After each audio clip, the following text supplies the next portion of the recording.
Gojo versus ककाशी ये सबसे debatable and hot topics में से एक है। मतलब आपने कई बार इन दोनों को आपस में मिलते हुए देखा होगा फैन एनिमेशंस में। एंड ऑफ कोर्स इसमें कोई डाउट नहीं है कि ये दोनों ही कैरेक्टर्स आपस में काफी ज्यादा रिसेम्बलेंस रखते हैं। मतलब कि ये दोनों ही कैरेक्टर काफी ज्यादा एक जैसे लगते हैं। हाँ वैसे शायद जुजुत्सु काइसन ने नारुतो से इंस्पिरेशन ली है, बट जो चीज डिफरेंट है वो है इन दोनों की पावर्स एंड एबिलिटीज, जिससे डेफिनेटली आप लोगों के दिमाग में ये क्वेश्चन जरूर आता होगा कि एक्चुअली में इन दोनों में सबसे ज्यादा पावरफुल कौन है। अगर दोनों एक दूसरे के साथ बैटल करें, डेथ बैटल करें, तो एक्चुअल में विनर कौन होगा, लास्ट मैन स्टैंडिंग कौन होगा, हताके ककाशी एंड गोजो सातोरू में से ज्यादा ताकतवर कौन है। वेल गाइस, आज मैं इस वीडियो में इसी बात का आंसर देने जा रहा हूँ। तो yes, without wasting any more time let's begin this video. Okay guys, इससे पहले कि हम इस वीडियो को स्टार्ट करें, let's divide this fight into categories. और हाँ, हम कुछ कंडीशंस भी सेट करेंगे। यहाँ पर कैटेगरीज ये है कि हम इन दोनों कैरेक्टर्स के डिफरेंट पावर एंड एबिलिटीज को कंपेयर करेंगे और उनको एक पॉइंट देंगे। देखेंगे लास्ट में कि किसके पास ज्यादा पॉइंट है, मतलब कि किसने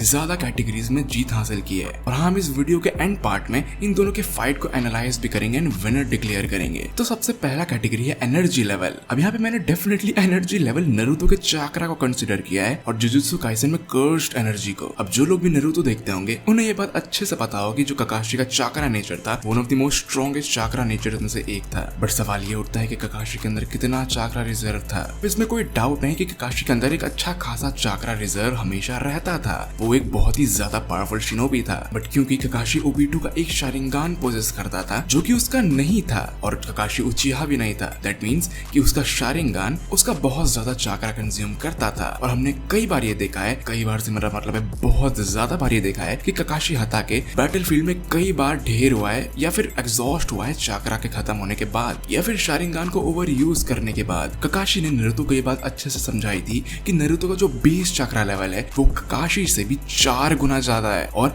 अगर कुरामा का चक्रा ऐड कर दें तो 100 गुना ज्यादा। इससे ये बात पता चलता है कि ककाशी का एनर्जी लेवल यानी कि चक्रा रिजर्व बहुत ही ज्यादा एवरेज है, या फिर शायद ज्यादा से ज्यादा अबव एवरेज होगा, जो शारिंगान को इजिली हैंडल कर लेता है कुछ टाइम के लिए सही। But on the other hand Gojo Satoru एक बहुत ही डिफरेंट लेवल का बीइंग है अगर हम एनर्जी को कंसिडर करें, क्योंकि उसके पास है 6 आईज, जिससे वो अपने चक्रा सॉरी मैं बार चक्रा कह दे रहा हूँ, वो अपने एनर्जी यानी कि कर्स्ड एनर्जी को बहुत ही ज्यादा प्रिसाइज वे में मैनिपुलेट कर सकता है। इसका मतलब ये है कि वो अपने थोड़े से थोड़े एनर्जी को भी बहुत ही ज्यादा एफिशिएंटली यूज कर सकता है। बट क्या उसके पास थोड़ी बहुत एनर्जी है? नहीं, उसके पास इतनी ज्यादा एनर्जी है कि ये बात स्टेट की गई है मांगा में कि उसके एनर्जी का यूज करके पूरे सिटी में रोशनी की जा सकती है। गोजो सातोरू एक बीस्ट है अगर उसके एनर्जी लेवल को कंसिडर किया जाए तो। हाँ, ये कह सकते हैं कि गोजो के पास नारुतो से भी ज्यादा कर्स एनर्जी होगी। तो डेफिनेटली पहला पॉइंट तो गोजो सातोरू को ही मिलेगा। इसके बाद वाला पॉइंट है फिजिकल एंड मेंटल पावर्स। इसके अंदर हम ढेर सारी चीजों को कंसीडर करेंगे, जैसे hand to hand combat, stamina, strength etcetera etcetera. सबसे पहले हम बात करते हैं ककाशी की। ओके, तो ककाशी एक बीस्ट है अगर हम बात करें टाइजुत्सु यानी कि हैंड टू हैंड कॉम्बैट की। हमने कई बार ये देखा है कि ककाशी 2-2 फाइट करता है एस रैंक शिनोबी से या फिर गॉड लेवल बीइंग से। हमने कई बार ये देखा है कि Kakashi one of the most powerful enemies से भी बहुत ही easily hand to hand combat में जीत जाता है। और हाँ, ककाशी के रिफ्लेक्सेस तो बहुत ज्यादा होंगे ही, क्योंकि उसके पास एक शारिंगान है जो कि उसके रिफ्लेक्सेस, स्पीड एंड ओवरऑल टाइजुत्सु यानी कि हैंड टू हैंड कॉम्बैट को इनहैंस करता है। एंड नो डाउट गाइस, ककाशी का स्टैमिना भी बहुत ज्यादा है। हमने देखा है कि ककाशी कई घंटों तक, कई दिनों तक ट्रेनिंग कर सकता है। इनफैक्ट वो कुछ गेट्स भी खोल सकता है जिससे अपने स्टेमिना एंड इनर स्ट्रेंथ को और भी ज्यादा इनहैंस कर सकता है। अगर बात करें ककाशी की स्पीड की, तो गाइस मुझे ये बात बताने की जरूरत नहीं कि ककाशी ने चिदोरी का इन्वेंशन किया था, और हाँ, वो एक लाइटनिंग को आधा आधा काट सकता है, इसलिए उसके चिदोरी का नाम दिया गया था राइकिरी। तो मुझे ये बात बताने की जरूरत नहीं है कि लाइटनिंग की स्पीड क्या है, राइट? सॉरी अगर मैं यहाँ पे गलत हूँ, बट एक्चुअली में ककाशी लाइटनिंग को कट कर सकता है। डेफिनेटली यहाँ पे स्पीड ककाशी की तो बहुत ज्यादा है। ककाशी टाइजुत्सु में भी काफी ज्यादा एक्सपर्ट है। हालांकि फिजिकल स्ट्रेंथ में शायद ककाशी गोजो से पीछे रह जाए, क्योंकि हमने यहाँ पे गोजो की स्पीड को शिबुया आर्क में देखा था, जहाँ Gojo literally special grade curses को अपने हाथों से उड़ा रहा था कुछ सेकंड्स में, और वो ये भी ध्यान रख रहा था कि एक्चुअली में ह्यूमंस को नुकसान बिल्कुल भी ना हो। अब यहाँ पे डेफिनेटली गोजो टेलीपोर्ट कर सकता है, तो हाँ, उसकी स्पीड कुछ ज्यादा ही तेज है, बट क्योंकि टाइजुत्सु में मेरे ख्याल से गोजो सातोरू को ककाशी पीछे कर देगा एंड दैट्स व्हाई मैं ये पॉइंट देता हूँ ककाशी को। ओ गॉड, मुझे बहुत ज्यादा हिट आने वाला है, बट जरा आप सोच के देखिए कि हालांकि गोजो स्पीड में ककाशी से थोड़ा ज्यादा तेज है टेलीपोर्टेशन की मदद से, but on the other hand Kakashi भी इतना तेज है कि वो लाइटनिंग तक को कट कर दे। डेफिनेटली हमने गोजो को भी थकते हुए देखा है शिबुया आर्क में, तो यहाँ पे शायद दोनों का स्टैमिना सेम होगा, बट यहाँ पे ककाशी टाइजुत्सु में कहीं गुना ज्यादा आगे निकल जाता है क्योंकि एक शिनोबी है। ककाशी एक आनबू में था तो उसके स्टेल्थ स्किल भी गोजो से कहीं गुना ज्यादा होंगे एंड दैट्स व्हाई मेरे ख्याल से ये पॉइंट ककाशी को ही मिलना चाहिए। तो इसके बाद आता है इंटेलिजेंस। अब हम ये बात अच्छे से जानते हैं कि ये दोनों ही कैरेक्टर्स डेफिनेटली काफी सारे इंटेलिजेंट है अपने यूनिवर्स में। फॉर एग्जाम्पल ककाशी जो सेकंड्स में पूरे फाइट को एनालाइज कर लेता है और एनिमीज को अपने हिसाब से ट्रैप करता है। इसमें कोई डाउट नहीं है कि हमने ककाशी को ये चीज मल्टीपल टाइम करते हुए देखा है बचपन से। हमने ककाशी का बचपन का आर्क देखा जहाँ पे वो बड़े बड़े आनबूज को या फिर बड़े बड़े एस रैंक शिनोबीज को अपने ट्रैप में फंसाता है और अपने हिसाब से मैनिपुलेट करता है। सेम चीज बड़े होने के बाद भी वो बड़े बड़े शिनोबीज एंड बड़े बड़े बीइंग्स को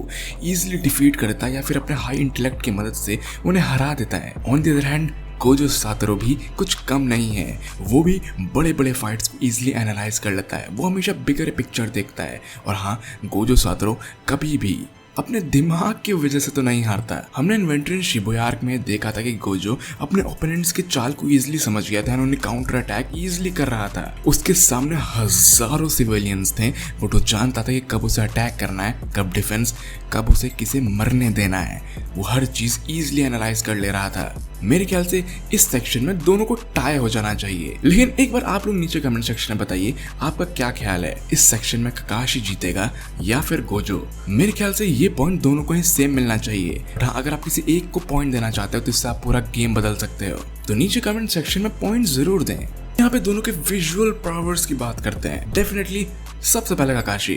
हम ये बात जानते हैं कि ककाशी के पास है शारिंगान और उसके पास है मांगेक्यो शारिंगान। नॉर्मल शारिंगान से तो गोजो के मूव्स को इजीली डॉज कर सकता है, इजीली काउंटर कर सकता है। हाँ, हैंड टू हैंड कॉम्बैट में वो गोजो को टक्कर ही नहीं बल्कि उसे हरा भी सकता है। लेकिन अगर हम बात करें मांगेक्यो शारिंगान की, जिसमें आता है ककाशी का कामुई, जिससे वो दूर की चीजों को कामुई वर्ल्ड में टेलीपोर्ट करवा सकता है। अगर इसकी हम बात करें तो यस, ये गोजो के लिए डेडली होगा क्योंकि कामुई गोजो के लिमिटलेस पे वर्क करेगा, क्योंकि यहाँ पे हम डायमेंशंस की बात कर रहे हैं। वो कामुई से आप एक डायमेंशन से दूसरी डायमेंशन में जा सकते हो या किसी भी चीज को भेज सकते हो, और हाँ, गोजो पे ये चीज काम करेगी मेरे हिसाब से।